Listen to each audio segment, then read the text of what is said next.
Hey guys, what's going on? My name is Daniel Kross, and today we're going to be using the ACOG site as requested. Now, I know there was a little bit of request for the variable, but I thought, I'd just step it up and use the actual ACOG. It's like one level from Iron Sight up, so I figured that would probably be the most logical thing to do, is kind of work our way up to it. Probably the next live commentary we do will be the variable site, and we'll see what we can do there. I did just kind of want to thank you guys as far as the ratings go on my last video. They were tremendous, and it's just awesome to have that much support for something, and I can't thank you guys enough for that. I gotta say, like, having people like my videos and then actually showing their support behind it really kind of makes my day, and it just motivates me a lot more to make more.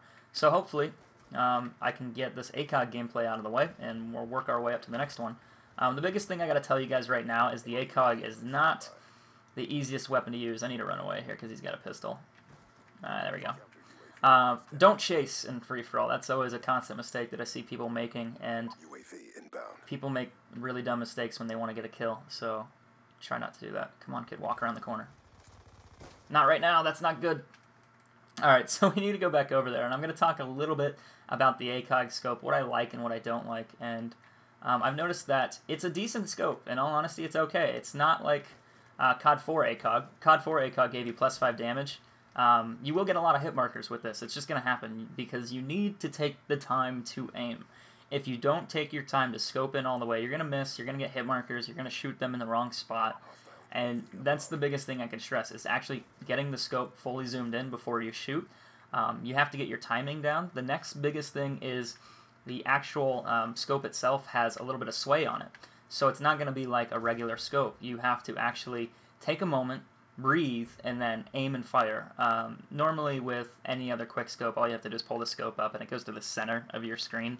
That's why people make jokes about putting dots on your screen, because technically speaking that could probably work, but with the ACOG, if you look at it, it doesn't scope in dead center all the time. It's kind of off. It doesn't line up with other crosshairs. So for that matter, you just kind of need to learn how to adjust to that. Normally what I like to do is I actually drag my scope a little bit, waiting for this kid to walk out before I get killed by the other guy coming up behind me. What I like to do is actually just predict where people are going to be, and I either I scope out in front of them, I lead my shot. I don't trail. Trailing is something that I wouldn't recommend. You basically scope in behind someone, and then you pull the scope up from back. Like, they're running away, so you have to pull and match their speed. It's a little bit harder to do in this game because of sensitivity. When you zoom in, it's slowed. Unfortunately, I'm getting my ass kicked right now. That wasn't that good. Let's see if I can kill this kid. There we go. Alright. The other thing is leading your shot. You basically put the gun, the crosshair, right in front of them and let them walk into it. They don't need to, you don't have to you don't need to make yourself do all the work. They can do some of the work for you, and they're kind of aiming for you. So you just kind of plant your feet, wait for them to walk out, and as soon as they move their way into the crosshair, you shoot. It's very simple and an easy and effective way to get kills. The other thing I like to do is, since there's that sway, it's not a perfect zoom. If the person is on your left or right, when you scope in, you just ever so gently pull the scope to the left or the right as you're scoping in. That way you can predict where the sway is going to go, and you can kind of control it. That's another method that I like to use. It just makes it overall, like right now I'm leading, but he stood still, so I need to kill the kid behind me too, which isn't going to happen. Got kind of ambushed there, and I messed up with that first shot. But that's the big thing about free-for-all is, you can always recover what you're doing if you're having a bad gameplay. It's not too bad. You can always come back from that. Just depends. Some games are easier to do that, and some ones you actually struggle.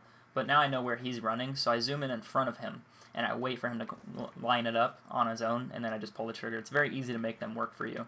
The other thing I like to do is lead. Not really lead, but you pull, and then you just kind of drag a little bit, ever so slightly. Drag scoping is kind of a hit and miss in this game. It's very touchy, because for the most part, your zoom... Yeah, don't shoot me with that pistol. I knew that was going to happen. Your zoom sensitivity, when you actually scope in, is like cut in half.